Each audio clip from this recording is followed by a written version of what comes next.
निकलता है, बल्कि ये चुपचाप मौन रह करके उस ओम को आंतरिक रूप से, ओम शब्द को, ओम ध्वनि को आंतरिक रूप से वे अनुभव करते हैं, उसको श्रवण करते हैं।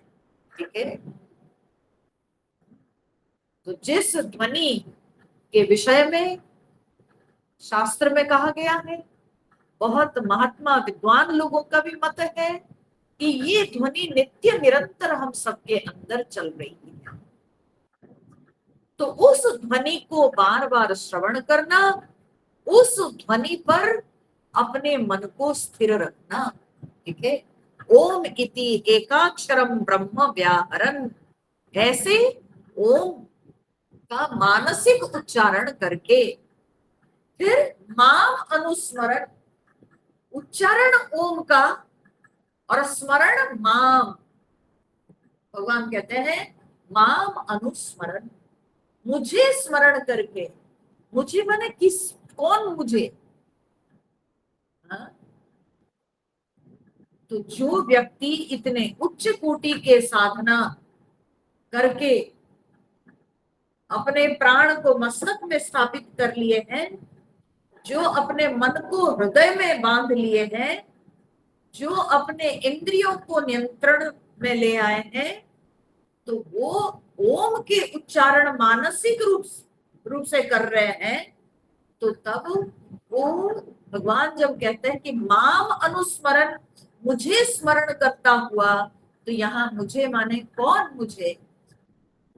तो ये कभी भगवान का सगुण रूप नहीं हो सकता है, ये भगवान का निर्गुण रूप का या निर्गुण भाव का स्मरण करना होता है, अपने आत्म स्वरूप का ध्यान करना होता है।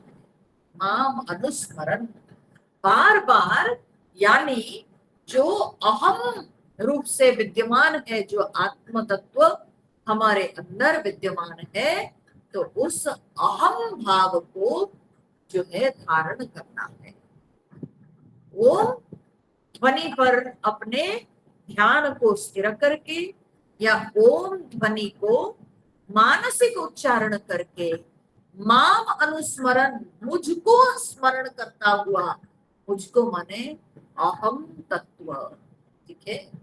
जो हम सबके अंदर मैं रूप से विराजमान करता है, जो हम सबके अंदर नित्य निरंतर मैं ये भाव हमेशा अनुभव होता है, उस मैं तत्व पर अपनी दृष्टि को स्थिर रखना है, उस मैं भाव में अपने आप को स्थिर रखना है। तो माम अनुस्मरण, यह देहम त्यजन प्रयाति, जो इस तरह से देह को त्याग कर जाता है। देहम त्यजन प्रयाति, जो देह को त्याग करके, ऐसी स्थिति में रहकर जो देह को त्याग कर जाता है, सह याति परमां गतिम, वह परम गति को प्राप्त करता है। ठीक है। वो परम गति को प्राप्त करेगा क्या? वो यही प्राप्त कर चुका है। ठीक है।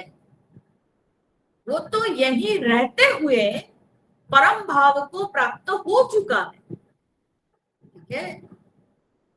केवल रह गया है क्या ना, जैसे सांप अपने केंचुआ को छोड़ता है, तो बोलते हैं केंचुआ ना, तो सांप जैसे अपने स्किन को छोड़ता है, केंचुली।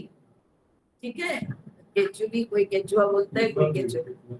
तो जिस तरह से सांप जो अपना जो डेड स्किन है उसको जिस तरह से छोड़ता है, बस उसी प्रकार से जो परम योगी होते हैं, उसी प्रकार से वे अपने शरीर को छोड़ देते हैं। नहीं तो जहां तक परम पद की प्राप्ति की बात है, वो यही जीवन में रहते हुए घट चुका है। वो घटना तो घट चुकी है, केवल ये जो शरीर है, ये प्रारब्ध के अनुसार जितना दिन तक इसको रहना है, ये रहने के बाद ही ये शरीर छूटता है। तो बस ये शरीर छोड़ने की केवल बात रह जाती है। तो जब ये शरीर छोड़ने का समय आता है तो योगी अपने आप को इस तरह से संसार से विड्रॉ करके पूरी तरह से इंद्रिय से, मन से और प्राण को भी पूरी तरह से अपने नियंत्रण में कर लेते हैं। ठीक है, मन को परमात्मा में स्थापित कर लेते हैं, प्राण को मस्तक में स्थापित कर लेते हैं, क्योंकि उनको ब्रह्मरंध्र से निकलना है। तो इसलिए ब्रह्मरंध्र में प्राण को स्थापित करके और इंद्रियों को तो बहुत पहले ही ये संसार से खींच लिए हैं। इस विषय को जब हम पढ़ते हैं ये 2 श्लोकों को, तो तब मुझे याद आती है कि पितामह भीष्म की जो मृत्यु हुई थी, तब पांडव लोग उनके सामने उपस्थित थे, भगवान कृष्ण भी आए हुए थे, और उस समय युधिष्ठिर उनसे बहुत सारे प्रश्न पूछ रहे थे, बहुत सारे धर्म विषय प्रश्न पूछकर अपनी शंका समाधान कर रहे थे। और ऐसे ही बातें करते करते पितामह भीष्म जो कि देश कालविद थे, तो उनको काल का ज्ञान था, तब उनको लगा कि अब सूर्य उत्तरायण में गति किए हैं, अब उनकी मृत्यु का उत्तम समय आ चुका है। तो जब उनको पता चलता है कि उनकी मृत्यु का उत्तम समय आ चुका है, तब भगवान से निवेदन करते हैं कि प्रभु आप तब तक उपस्थित रहिए जब तक मैं ये संसार को छोड़ ना दूं, जब तक मैं देह को त्याग ना कर लूं, तब तक आप उपस्थित रहिए।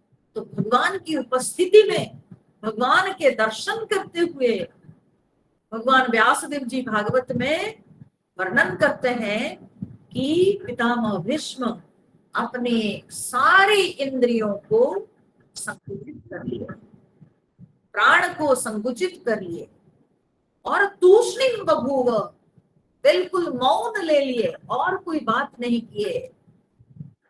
बस मन में प्रभु का स्मरण करते हुए, प्रभु का ध्यान करते हुए बस ये शरीर को छोड़ दिए, और इतने आराम से शरीर को छोड़ दिए जैसे कि कुछ हुआ ही नहीं।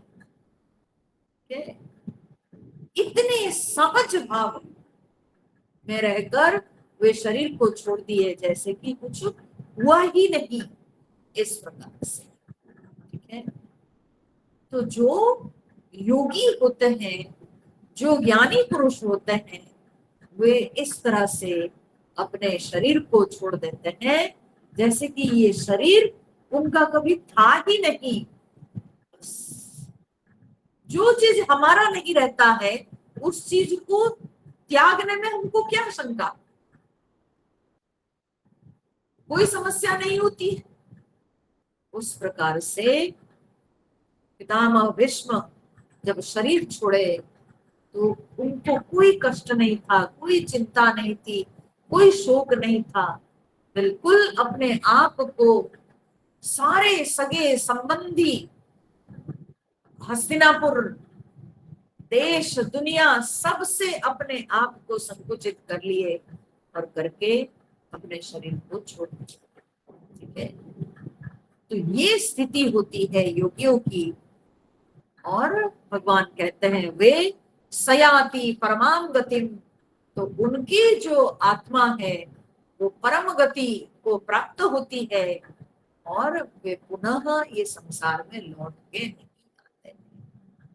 परंतु ये जो परम गति लाभ की बात है, ये पहले उनको प्राप्त हो चुकी रहती है। यहाँ पर केवल एक ही घटना घटती है, वो है कि ये शरीर को केवल छोड़ने की बात, और कुछ नहीं।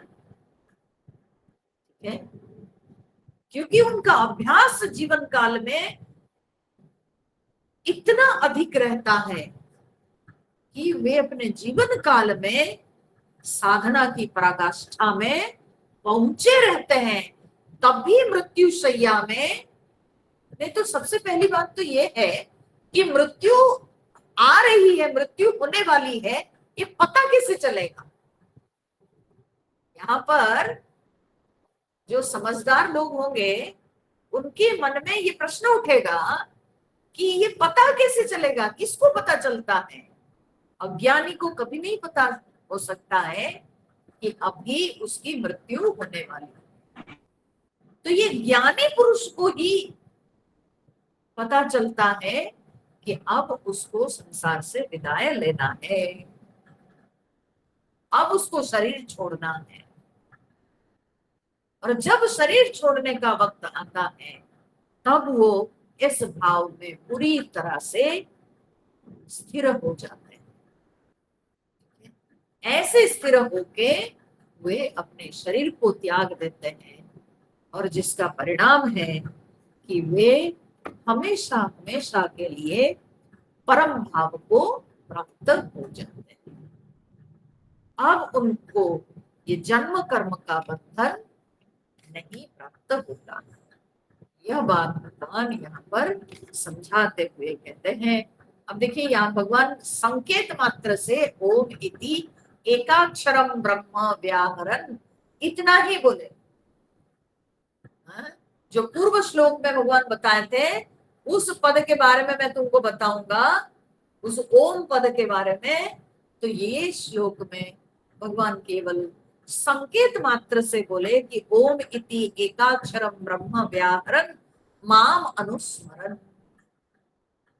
ओम के मानसिक उच्चारण करते हुए मेरा स्मरण करना, ठीक है? क्योंकि कल हमने बताया था कि ओम को उच्चारण करते वक्त ओम के अर्थ पर ध्यान देना, ठीक है? यहाँ निरर्थक शब्द का उच्चारण की बात नहीं हो रही है, सार्थक शब्द है ओमकार, ठीक है? ओम का अर्थ है, तो ओम जिसको सूचित करता है उस तत्व के ऊपर ध्यान देना है, ठीक है? तो ये जो अ उ म जो कि सृष्टि स्थिति प्रलय, ये सृष्टि स्थिति प्रलय जो है ये तीन प्रकार के भाव है, ये प्रकृति है, ठीक है? प्रकृति की सृष्टि होती है, स्थिति होती है, प्रलय होती है, ठीक है? तो ये प्रकृति का भाव है। फिर ये ओम के बाद जो कंपन होता है, ठीक है, मकार का जब उच्चारण करते हैं तो वो मकार का जो उच्चारण होते हुए धीरे धीरे धीरे धीरे वो जो कंपन होता है, तो उस कंपन के माध्यम से पहुंचना है कहाँ, कि वो कंपन लीन कहाँ होता है, ठीक है? तो ओम नाद, धीरे धीरे धीरे धीरे ये नाद जो है ये कंपन होते होते होते हुए बिंदु में पहुंचता है, ठीक है? तो नाद से आहिस्ता आहिस्ता बिंदु स्थिति में साधक पहुंचता है, ठीक है? सो बिंदु स्थिति में पहुंचना यानी परमात्मा तत्व को जानना, ठीक है? ईश्वर तत्व को जानना। तो इसलिए उस बिंदु से ही अ उ म निकलते हैं, ये तीन मात्राएं उस बिंदु से नाद के रूप में निकलते हैं, ठीक है? तो इसीलिए ओम जो है ये सार्थक शब्द है, और इस ओम के अर्थ पर विचार करना है। ये ओम जिससे निकलता है, ठीक है, ये तो सगुण ब्रह्म हो गया, ठीक है? ये तो सगुण ब्रह्म हो गया, सृष्टि स्थिति प्रलय, ठीक है? सृष्टि रजोगुण है, स्थिति सत्वगुण है, प्रलय तमोगुण है। तो इसलिए ये तो गुणों का लक्षण है, ठीक है? तो जो गुणों से परे जो बिंदु, और बिंदु से भी परे जो बिंदु से भी अतीत है, जो निर्गुण निराकार ब्रह्म तत्व है, तो उस तत्व तक पहुंचना हमारा लक्ष्य है। ओम उसके लिए एक आलंबन है। ओम को पकड़ करके साधक या योगी वो बिंदु और बिंदु से भी परे तक पहुंचता है। ठीक है, तो इस प्रकार से यहाँ पर जो है ओम एक संकेत मात्र है, ओम जो है एक आलंबन है, और ओम को धारण करके साधक धीरे धीरे निर्गुण निराकार ब्रह्म तत्व तक पहुंचता है। तो भगवान कहते हैं इसी पद को जानने के लिए साधक ब्रह्मचर्य का पालन करते हैं। यही पद के बारे में वेद विद्ता जो है, वेद के जो विद्वान लोग हैं, वे लोग इस पद के बारे में वर्णन करते हैं, और उसी ओम के उच्चारण करके योगी लोग अपने शरीर को त्याग करते हैं। तो तभी परम पद को प्राप्त करते हैं। ऐसे योगी अंत में परम पद को, परम गति को लाभ करते हैं। अब यह कहने के बाद भगवान कहते हैं कि अर्जुन, मैं सबको सुलभ नहीं होता। ठीक है, मैं सबको सुलभ नहीं होता। ऐसा नहीं कि हम सुन लिए और सोचेंगे कि अच्छा हमसे भी हो जाएगा, क्या है, ओम का उच्चारण करेंगे बैठ जाएंगे। मैंने कहा ना कि सबसे पहली बात है हमारी मृत्यु होने वाली है, ये कैसे हमको पता चले? क्या ये सबको पता होती है कि मृत्यु होने वाली है? दूसरी बात, उस समय में अगर पता हो भी जाए तो क्या हम अपने मन को स्थिर कर सकते हैं परमात्मा तत्व में? नहीं, हमारा मन तो जाके अटकेगा कहाँ। मेरा एक बेटा की शादी नहीं हुई है, हाँ? एक बेटे की नौकरी नहीं लगी है, वो व्यक्ति रोता रहेगा मैं मर जाऊंगा तो क्या होगा, मेरा बेटा का क्या होगा, हाँ? कौन देखभाल करेगा, मेरी बेटी की शादी नहीं हुई है तो क्या होगा, हाँ? तो व्यक्ति को तो चिंता आती है उस समय कि मैं ये काम को पूरा नहीं किया। अच्छा, अगर उसके ये काम सब पूरे हो भी गए हैं ना, तो फिर उसकी लालच क्या रहेगी, मैं नाती पोता को खिलाया नहीं। ठीक है, वो भी थोड़ा हो जाता। मैं बताऊं आपको, मैं उड़ीसा गई थी एक जगह प्रवचन करने, किसी के घर में गई, वहां एक बूढ़ी अम्मा मिली। ठीक है, और वो वृद्धा माता 5th जनरेशन देख रही थी। 5th जनरेशन, ठीक है, और तब भी वो रो रही थी। ठीक है, अपने परपोते, उसकी भी जो है ना कहीं शादी हो जाती कुछ होती तो हम देखते, हम बोले अम्मा और कितना देखेगी। हुँ? तो सोचिए कि ऐसे कभी कभी व्यक्ति के अंदर लालच होती है कि अगर उसके अपने बेटे बेटियों की शादी ब्याह हो भी जाती है तो भी उसके अंदर लालच क्या है कि मेरे पोता नाती के हम देख लें शादी, वे लोग सेटल हो जाए। ठीक है, कितनी संसारी व्यक्ति के अंदर मोह है। एक एक ऐसे वृद्ध व्यक्तियों को जब मैं देखती हूँ मेरे को दया आती है कि ये छोड़ नहीं पाते हैं, इतने फंसे हुए रहते हैं, अपने बेटा बेटी की कर लिए, पोता पोती भी गए, अब उसके बाद पर पोता पोती के करना है।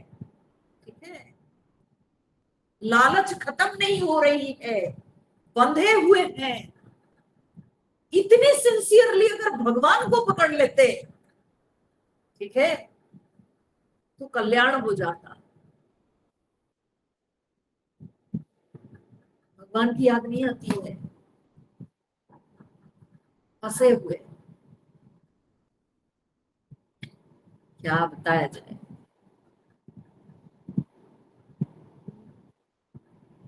मायाग्रस्त जीव, लाख गीता सुनने से क्या होगा, रामायण सुनने से क्या होगा, आसक्ति अगर जाती नहीं तो सब बेकार है। सब कहने के लिए केवल श्रवण, लेकिन वो एक्चुअली अंदर घुस नहीं रहा है, प्रवेश नहीं कर रहा है। ठीक है, माया में फंसा हुआ है जीव। तो सोचिए, ऐसे जो जीव माया में फंसा हुआ है, तो वो कैसे ये स्थिति को प्राप्त हो सकता है, और उसको कैसे भगवान सुलभ होंगे बताइए। हाँ? उसको कैसे भगवान सुलभ होंगे। बहुत आश्चर्य लगता है। राम राम। जैसे वृत्ति निकट आती है, जी, आसक्ति, आसक्ति और बढ़ती चली जाती है। जैसे जैसे मृत्यु नजदीक होती है, आसक्ति और बढ़ती चली जाती है। जीने की लालच भी बढ़ती है। ठीक है, जीने की लालच बढ़ती है, खाने की लालच बढ़ती है, देखने की लालच बढ़ती है। अरे भाई, आप क्यों फिक्र कर रहे हो? आप भगवान को स्मरण करो ना। आप तो अपने कर्तव्य कर लिए। हाँ? जिनका धन है वो संभाले, वो जाने। ठीक है? लेकिन नहीं, मैं नहीं करूंगा, मैं नहीं करूंगी, मैं गोद में नहीं लूंगी, तो नहीं होगा। ठीक है, एक्चुअली कोई हमको चाहते नहीं, हम चाहते हैं। हम नहीं करें या हम नहीं उसमें मन लगाए तो कुछ नहीं होगा, कोई कुछ नहीं कहेंगे, परंतु हम फंसे हुए हैं। ठीक है, कोई हमको इनवाइट नहीं करता है। फ्रैंकली, हम स्वयं बंधे हुए हैं, हम स्वयं फंसना चाहते हैं। ठीक है, मेरे को ये बात जब मैं कहती हूं तो मुझे भागवत की नारद जी की कथा याद आती है। नारद जी क्या कहते हैं, बोले जब मैं मेरे मेरे पूर्व जन्म, हाँ, मैं जो है एक दासी पुत्र था, और मेरी माँ, जब मैं 5 साल की उम्र का था तब मेरी माँ मर गई। अब पिता को कभी मैं बचपन से देखा ही नहीं था, और माँ भी मर गई।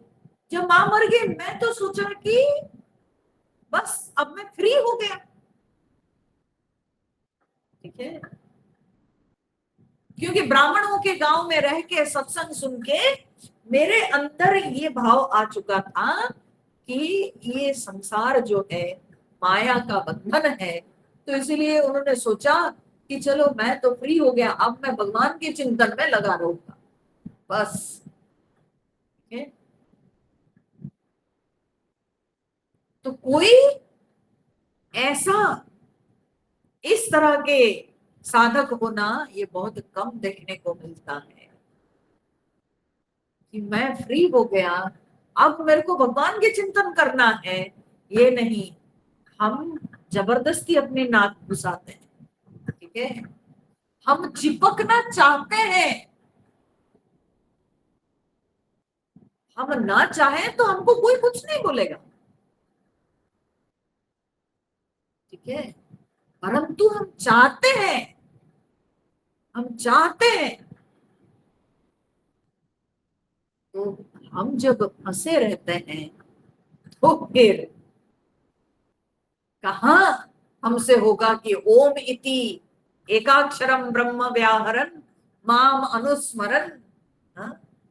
यह प्रयाति त्यजन देहम सयाति परमाम गतिम, ये तो सपना है।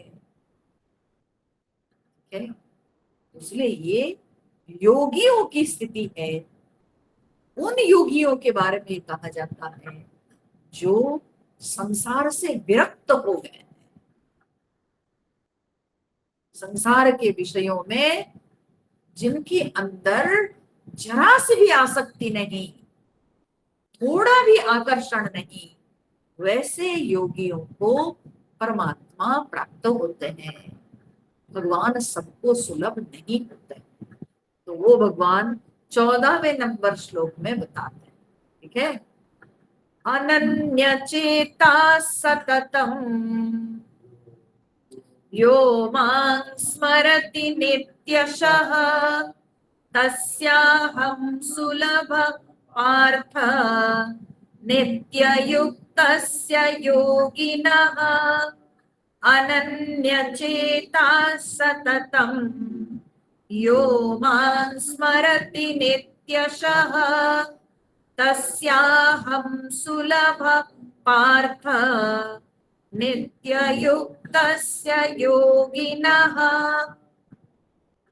तो भगवान ने कहा कि तस्य नित्ययुक्तस्य योगिनः अहम सुलभः। हे पार्थ, तस्य नित्ययुक्तस्य योगिनः अहम सुलभः, उन नित्ययुक्त योगियों के लिए मैं सुलभ हूं। ठीक है, क्लियर है? अर्थात जो नित्ययुक्त नहीं है उनके लिए भगवान सुलभ नहीं है। भगवान बोले कि तस्य नित्ययुक्तस्य योगिना अहम सुलभ। तो भगवान जो नित्ययुक्त योगी नहीं, तो बोले कि मैं सुलभ नहीं हूं, मैं सुलभ नहीं हूं। ठीक है, उनके लिए मैं सुलभ हूं, उन नित्ययुक्त योगियों के लिए मैं सुलभ हूं जो सततम अनन्य चेता नित्यशः मां स्मरति। जो सततम अनन्य चेता, जो सततम, सततम मतलब जो हमेशा हमेशा अनन्य चेता, जो अनन्य चेता है, जो हमेशा अनन्य चेता है, और जो नित्यशः मां स्मरति, जो नित्य रूप से मुझे स्मरण करते हैं, तस्य नित्ययुक्तस्य योगिनः, उन नित्ययुक्त योगियों के लिए अहम सुलभः पार्थ।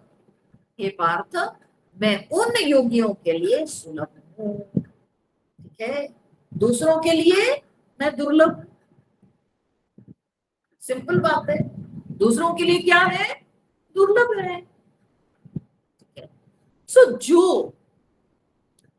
जो कहने का अर्थ क्या है? भगवान जब कहते हैं जो जो माने वो ब्राह्मण हो सकता है, क्षत्रिय हो सकता है, वैश्य हो सकता है, शूद्र हो सकता है, वो पुरुष हो सकता है, वो स्त्री हो सकता है, वो भारतवासी हो सकता है, वो अमेरिका वासी हो सकता है, वो चीनी हो सकता है, वो जापानी हो सकता है, वो किसी भी देश का हो सकता है। जो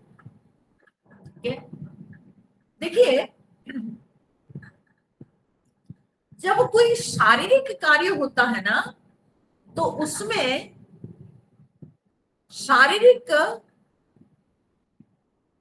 अधिकार को देखा जाता है। ठीक है, कोई कार्य अगर शारीरिक है तो उसके लिए शारीरिक अधिकार देखा जाता है, शारीरिक योग्यता तो देखी जाती है।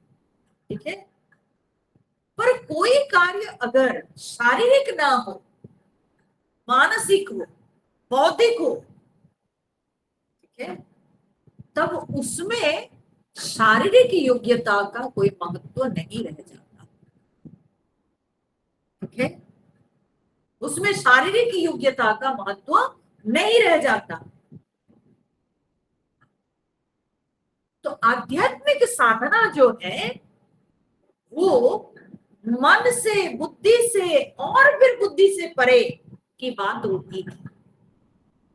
तो इसलिए उसमें मन के संस्कार देखा जाता है, उसमें मन की स्थिति देखी जाती है, मन की योग्यता देखी जाती है, बुद्धि की योग्यता देखी जाती है, न कि शरीर की योग्यता देखी जाती है।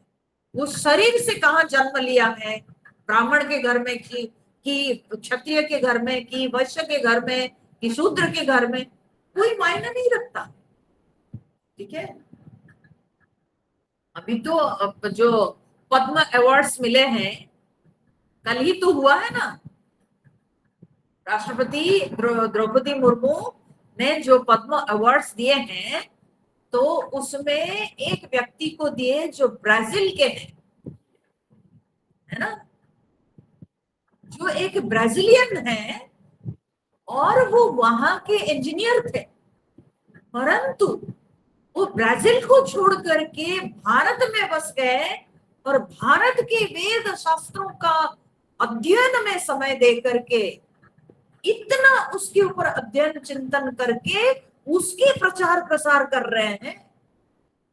भारतवर्ष में रह के स्वामी दयानंद सरस्वती के आश्रम से वे जो है संन्यास लिए हुए हैं और उनको जो है पद्मश्री अवार्ड मिला। कि कहा ब्राजील में वे जन्म लिए थे, तो उनका शरीर का जन्म किसी देश में किसी दूसरे मजहब के वे थे, परंतु क्या उसका महत्व रहा? नहीं रहा, क्योंकि जब वो शारीरिक कार्य नहीं, जो मानसिक कार्य है, बौद्धिक कार्य है और बुद्धि से परे की स्थिति भी देखनी है, तो वैसी स्थिति में कभी शारीरिक योग्यता नहीं देखी जाती है। वो कोई भी हो सकता है, परंतु उसकी मानसिक योग्यता होनी चाहिए, बौद्धिक क्षमता होनी चाहिए, उसके बौद्धिक संस्कार, मानसिक संस्कार को देखा जाता है। तो इसलिए भगवान यहाँ पर कहते हैं यह सततम अनन्य चेता, जो हमेशा अनन्य चेता है। ठीक है, अनन्य चेता, ठीक है, चेतस से चेता, तो जो हमेशा अनन्य भाव में रहता है या अनन्य मन वाला है। ठीक है, ये जो चित्त धातु है, चित्त धातु का अर्थ क्या है? चिति संज्ञान है। ठीक है, संज्ञान के अर्थ में चित्त धातु का प्रयोग होता है। ठीक है, तो ज्ञान के अर्थ में, तो जहां ज्ञान होता है, चित्त माने ज्ञान हो, और जहां ज्ञान होता है उसको चेत कहते हैं। ठीक है, जो जानता है उसको चेत कहते हैं,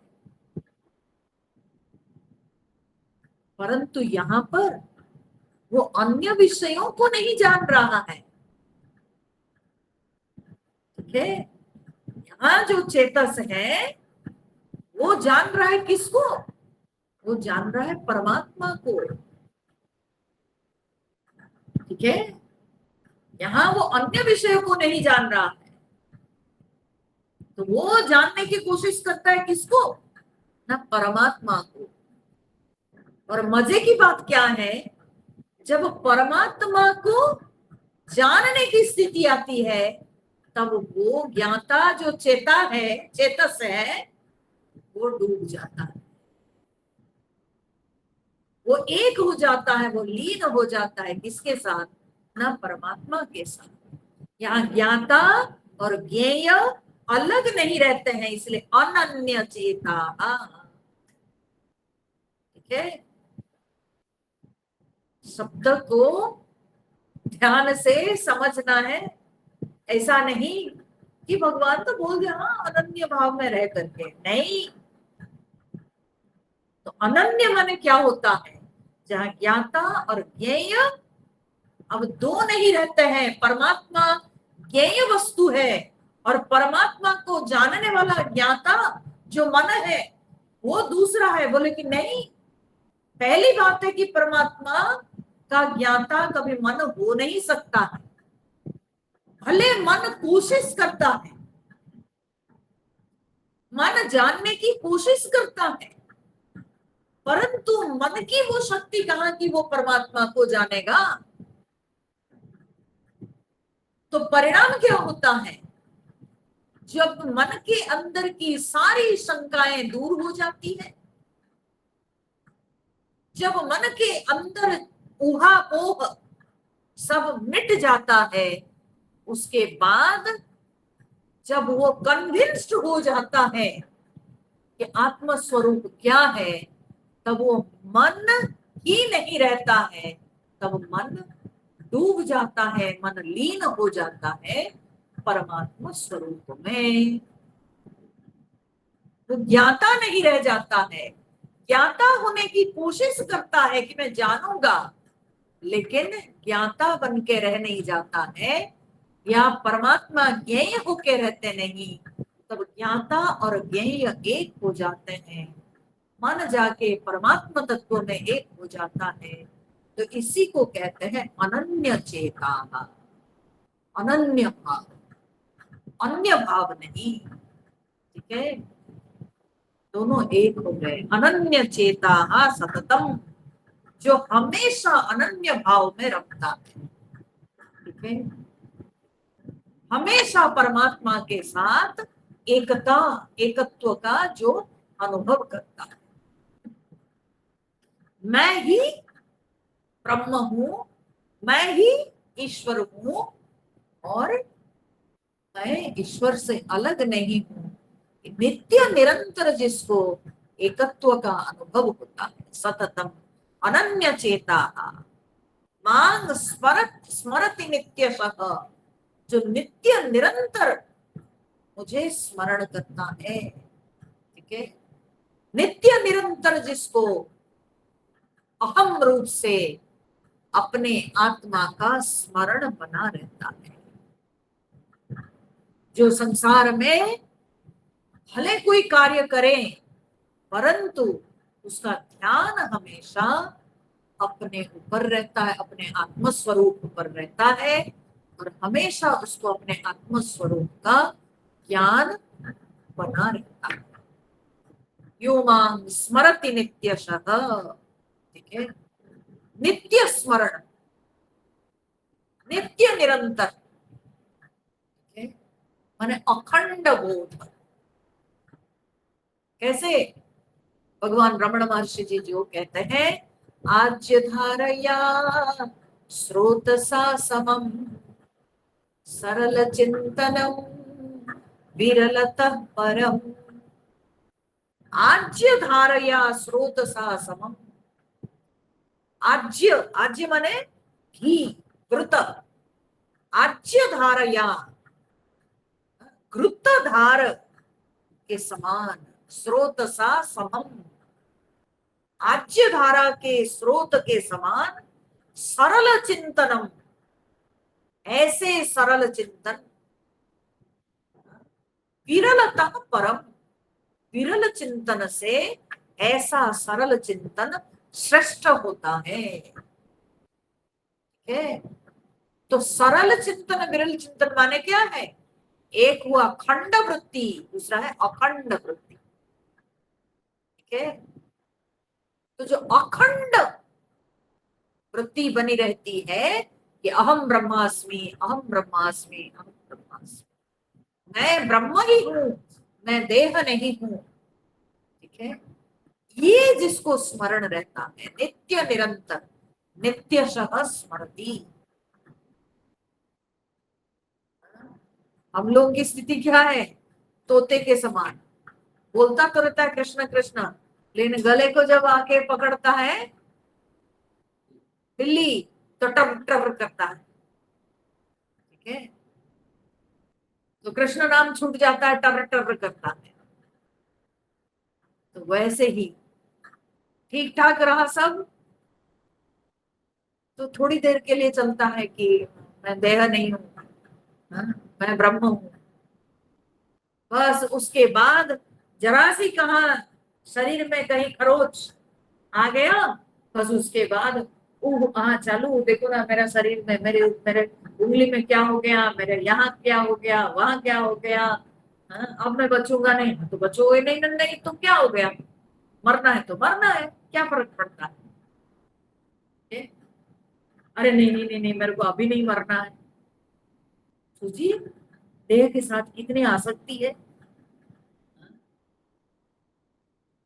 तो भगवान कहते हैं कि ऐसा नहीं, अखंड वृत्ति कि मैं ब्रह्म हूं।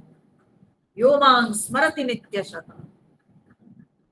तस्य नित्य युक्तस्य योगिनः। उस नित्य युक्त योगियों के लिए अहम सुलभ, अर्जुन मैं सुलभ हो जाता, उस योगी का मैं सुलभ हो जाता हूं, माने उस योगी का मैं बन जाता हूं, उस नित्य युक्त योगी का मैं हो जाता हूं।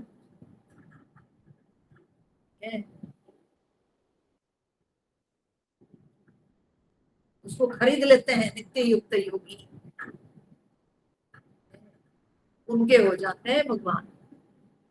तस्य अहम सुलभ पार्थ नित्य युक्तस्य योगी। ऐसे नित्य युक्त योगी। अच्छा, नित्य युक्त शब्द का तात्पर्य क्या है? नित्य युक्त को समझ लीजिए किस तरह से युक्त होना है। युक्त होने में यहाँ पर कोई प्रयास नहीं, ये सहज भाव है। कैसे सहज भाव है? ऐसे सहज भाव है कि जैसे एक स्त्री को हमेशा इस बात की याद रहती है कि मैं एक स्त्री हूं। स्त्री को अपने स्त्रीपना का स्मरण, उसके लिए उसको कोई प्रयास करना पड़ता है क्या? एक पुरुष को मैं पुरुष हूं ये स्मरण करने में उसको कोई कठिनाई होती है क्या? हा? तो इस तरह से होना चाहिए, जैसे स्त्री को स्त्रीपना के साथ जो योग है उसके लिए कोई प्रयास नहीं, वो स्वाभाविक है, वो सहज स्थिति है। उसी प्रकार से ये योगियों को मैं ब्रह्म हूं ये सहज स्थिति है, ये नित्य निरंतर उनके अंदर ये भाव बना रहता, उसके लिए कोई प्रयास करना नहीं पड़ता है, उसके लिए उनको कोई कठिनाई नहीं होती है, कोई मेहनत करने की नहीं होती है। उनको हमेशा स्मरण रहता है कि मैं ब्रह्म ही हूं, मैं कदापि देह नहीं हूं। नित्य युक्त से योगिना, ऐसे नित्य युक्त योगियों के लिए अहम सुलभ। सोचिए इसमें एक बात मेरे दिमाग में आ रही है, पता नहीं जीव की कितनी गति हुई है ना? अनगिनत जन्म प्राप्त किया है, कितने देह से वो गुजरा है, अनेक देहों को प्राप्त करते करते उसको देह के साथ इतनी आसक्ति हो जाती है कि वो अपने आप को देह मान बैठता है ना? और फिर वो जो देह भाव जो कि जन्म जन्मांतर से देह को प्राप्त करते हुए देह के साथ संबंध बनाते हुए जीव के अंदर ये जो दृढ़ भाव बन जाता है कि मैं देह हूं, इस भाव को त्याग करके फिर सहज भाव में प्रतिष्ठित होना कि मैं ब्रह्म हूं, इस भाव में आने के लिए कितनी साधना वे किए होंगे, तब जा करके वे नित्य युक्त योगी बन पाए हैं। सोचिए, अब भी उनकी स्थिति होती है कि ये सहज भाव है कि मैं ब्रह्म हूं, मैं देह नहीं हूं, परंतु इस सहज भाव में पहुंचने के लिए फिर वे कितने जन्म बिताए होंगे इस अभ्यास में कि मैं देह नहीं हूं, मैं ब्रह्म हूं, मैं देह नहीं हूं, मैं ब्रह्म हूं। कितनी साधना करनी पड़ी होगी, कितनी साधना करने के पश्चात अब वे ये सहज भाव को प्राप्त हुए हैं कि मैं ब्रह्म हूं, और ये नित्य रूप से उनके अंदर ये भाव बना रहता है, ये अखंड वृत्ति उनके अंदर बनी रहती है। तो ये सोचने वाली बात है। प्रत्येक शब्द के अंदर जो है कितनी गहराई है, इसको सोचिए और इसको अनुभव कीजिए, हृदयंगम कीजिए, पता चलेगा। ये कोई एक दिन की बात नहीं, ये कोई एक जन्म की बात भी नहीं, ये कई जन्मों के साधना के पश्चात ऐसे वे नित्य युक्त हो पाते हैं, ऐसे नित्य युक्त योगी हो पाते हैं। नहीं तो जीव की तो साधारण दशा क्या है, क्यों तो देह के साथ संबंध में रहते रहते वो अपने आप को देह हूं, देह हूं, देह हूं मान लिया। ठीक है, तो उस देह भाव को मिटाकर ब्रह्म भाव में आने के लिए फिर कितने जन्म पार किए होंगे, तब जाके इस जन्म में वे सहज भाव में प्रतिष्ठित है कि मैं ब्रह्म हूं, मैं देह नहीं हूं। ठीक है, सो तस्य नित्य युक्तस्य योगिनः अहम सुलभ पार्थ। हे पार्थ, मैं उस नित्य युक्त योगी के लिए सुलभ हूं। समझ में आ रहा है इसके अंदर जो है कितनी सूक्ष्मता है। इसको हृदयंगम करना चाहिए। भगवान तो बोलने के लिए चंद शब्दों में बोल दिए, परंतु विचार करने पर लगता है कि भगवान उन्हीं को सुलभ होते हैं, अर्थात गिने चुने ऐसे संसार में विरला होते हैं जिनको भगवान प्राप्त होते हैं। ठीक है, नहीं तो सब अपने तेल नून के संसार में मस्त है। भगवान बोले करते रहो, हाँ, फुटरू फुटरू करते रहो, मुझे क्या, मुझे कोई डिफिकल्टी नहीं है, तुम मस्त रहो, मैं भी मस्त हूं।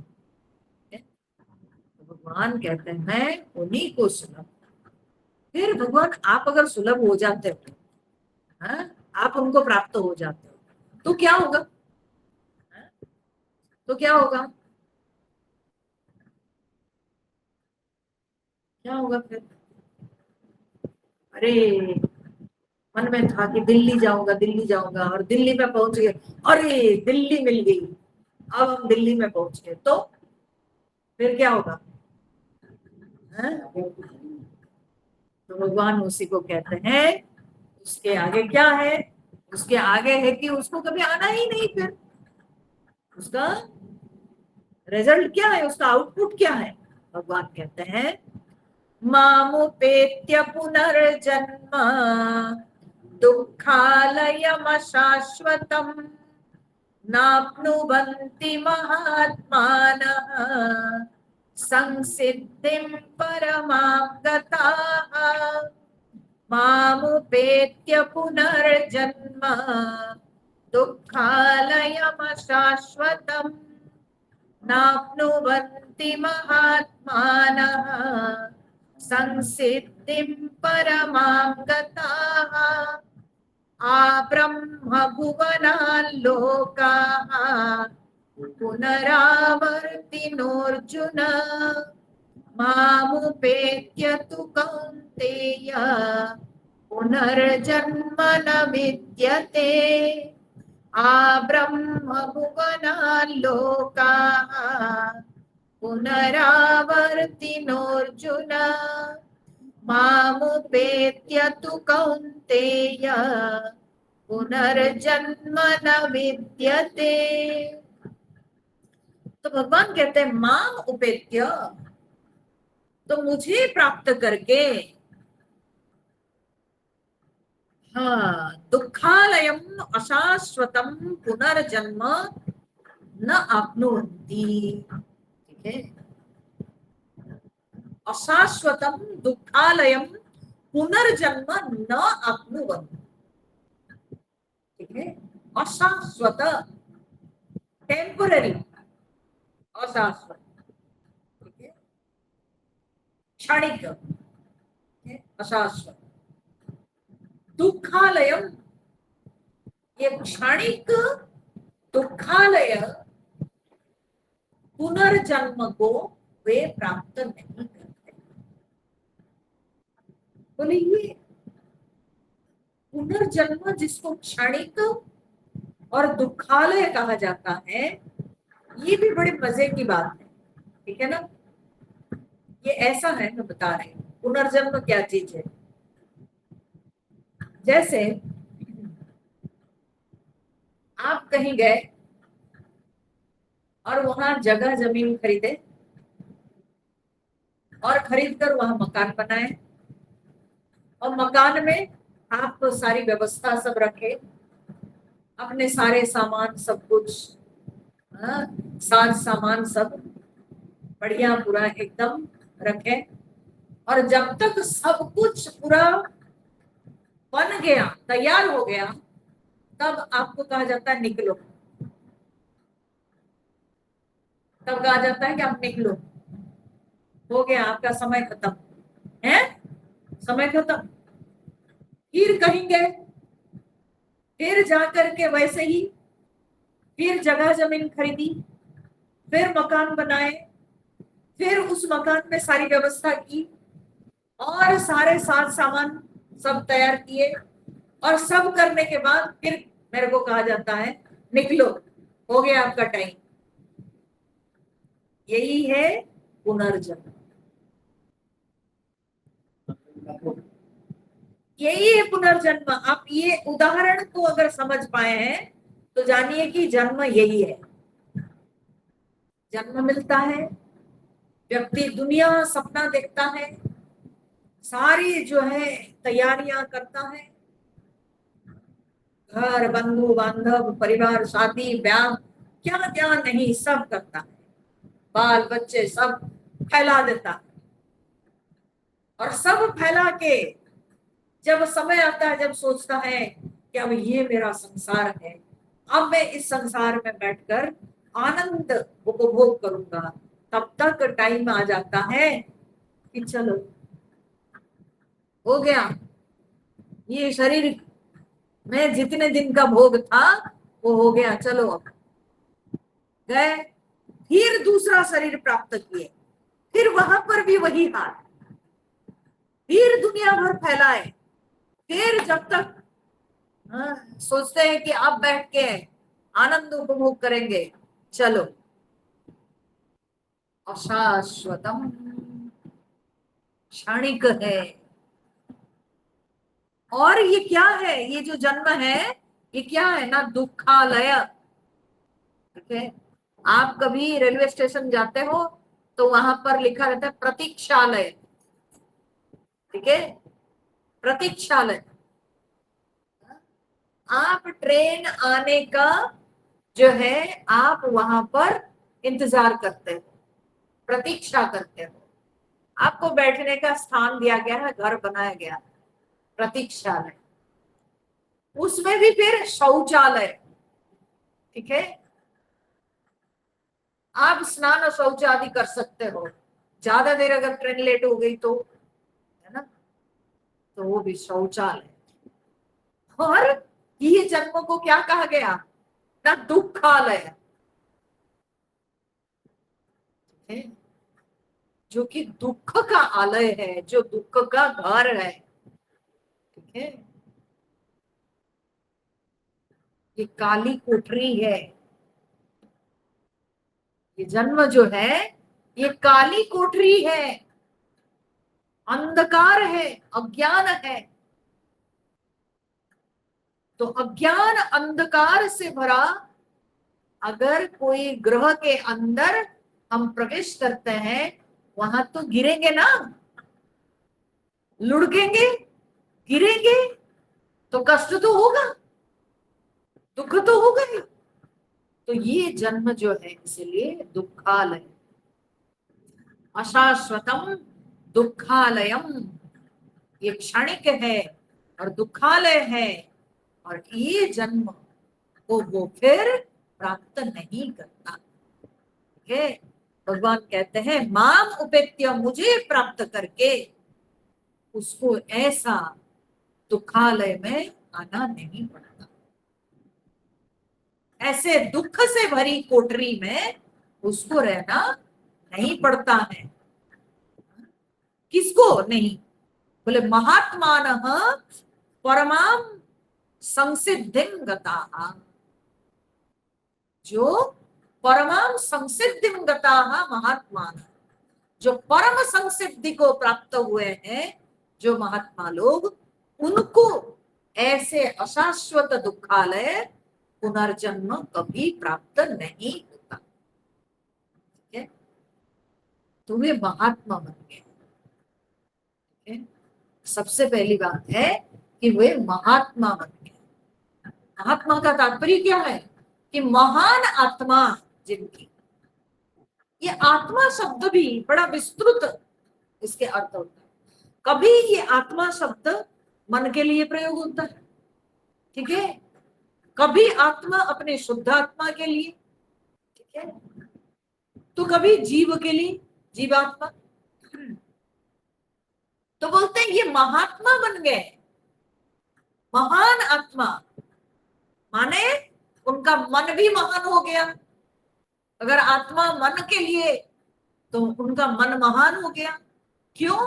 क्योंकि उनका मन अभी छोटी छोटी चीजों को नहीं स्मरण करता है, अब उनका मन जो परमात्मा तत्व है, जो विशाल है, जो विराट तत्व है, उसके चिंतन में लगा हुआ है। तो इसलिए उनका मन अभी बड़ा हो गया, तो महान आत्मा।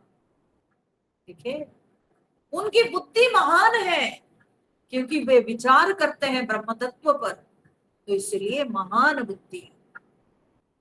और जो ये जीवात्मा, अब वो जीवात्मा रही नहीं, अब तो वो जीवात्मा परमात्मा के साथ एक हो गई। ठीक है, तो इसलिए महान आत्मा, उनकी कुछ भी, उनके भाव छोटा नहीं, उनका विचार छोटा नहीं, और उनके अंदर की जो जीव है वो भी अभी समझ चुका है कि मैं तो परमात्मा ही हूं।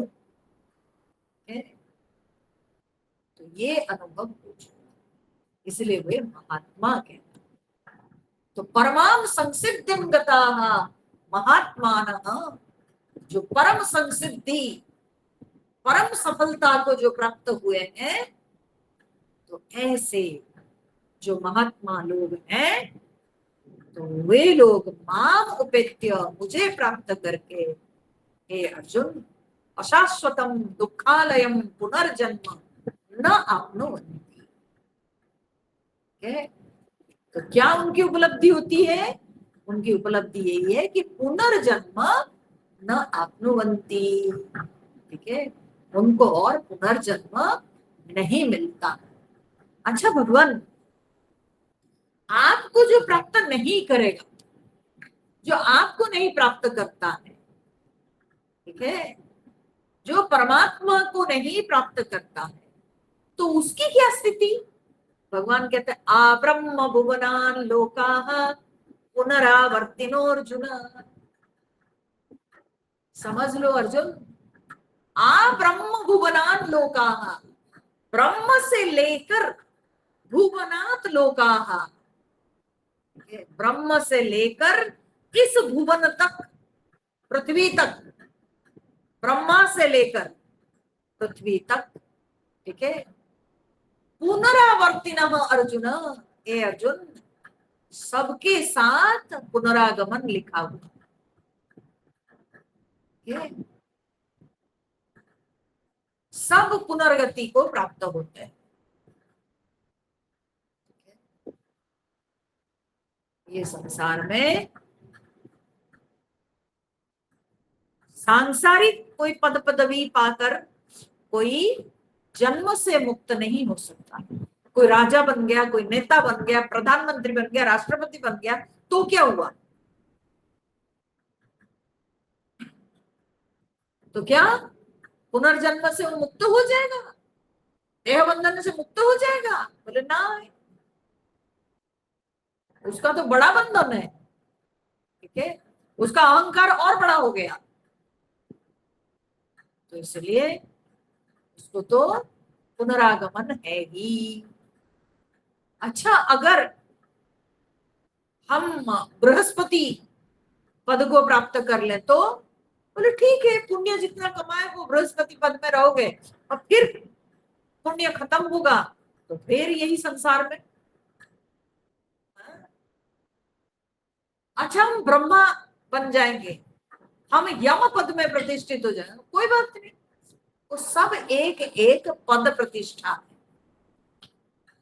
परंतु सबका जो है पुनर्जन्म होता है। पुनरावर्तिनः अर्जुन आ ब्रह्म भुवनात् लोका। तो ब्रह्मा से लेकर के इस भुवन तक लोकाः पुनरावर्तिनः, सारे सब लोग, ठीक है, सब के सब पुनर्जन्म को प्राप्त होते हैं। केवल माम उपेत्य तु कौन्तेय पुनर्जन्म न विद्यते। एक कौन्तेय, तू माने किंतु, माम उपेत्य, केवल मुझे प्राप्त करके पुनर्जन्म न विद्यते, पुनर्जन्म नहीं होता है। तो माम उपेत्य माने क्या है? आपने कहा कोई बृहस्पति को प्राप्त करे, कोई ब्रह्मा पद को प्राप्त करे, कोई यम पद को प्राप्त करे, सबके पुनर्जन्म है, तो कृष्ण पद को प्राप्त करने से पुनर्जन्म नहीं है? भगवान बोले अरे बुद्धू, मैंने ये कृष्ण की बात नहीं की। माम उपेत्य कहने का तात्पर्य है, माम माने तुम्हारे अंदर जो शुद्ध अहम है, उस मुझको प्राप्त करके, तुम अपने आप से कहो ये लाइन को, माम उपेत्य माने मुझको प्राप्त करके, अर्थात शुद्ध अहम तत्व जो है उसमें प्रतिष्ठित होकर फिर पुनर्जन्म नहीं होता। उस अहम तत्व को यहाँ पर भगवान सूचित करते हैं। माम उपेत्य तु कौन्तेय पुनर्जन्म न विद्यते। हे अर्जुन, फिर उसका पुनर्जन्म नहीं होता है। नहीं तो ब्रह्मा से लेकर के ये संसार तक, पृथ्वी तक सबका पुनर्जन्म। अगर कोई जन्म से मुक्त होना चाहता है तो उसको अपने आप को जानना होगा, अपने स्वरूप में प्रतिष्ठित होना पड़ेगा। ठीक है, तो यही जो है ये संपूर्ण आज की जो कथा है उसका सार। तो अब इसके बाद भगवान बड़ा इंटरेस्टिंग टॉपिक चालू करेंगे जिसमें कौन किस समय मरने से क्या होता है क्या नहीं, तो वो विषय को, किसको क्या गति मिलती है, तो वो एक और इसमें विषय खुल जाता है। क्योंकि जब हम लोग मृत्यु की चर्चा करते हैं फिर उसमें कई प्रकार की गतियों की बात आती है। ठीक है, तो उन गतियों के बारे में भगवान फिर आगे चर्चा करेंगे, जिसको हम लोग अगले सप्ताह श्रवण करेंगे। आज के लिए तो इतना ही रखेंगे। ओम पूर्णमद पूर्णमिदं पूर्णात् पूर्णमुदच्यते पूर्णस्य पूर्णमादाय पूर्णमेवावशिष्यते। ओम शांति शांति शांति। हरिः ओम। श्री गुरुभ्यो नमः। हरिः ओम।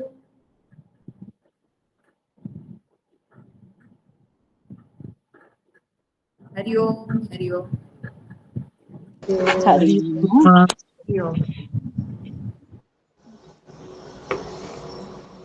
हरि ओम।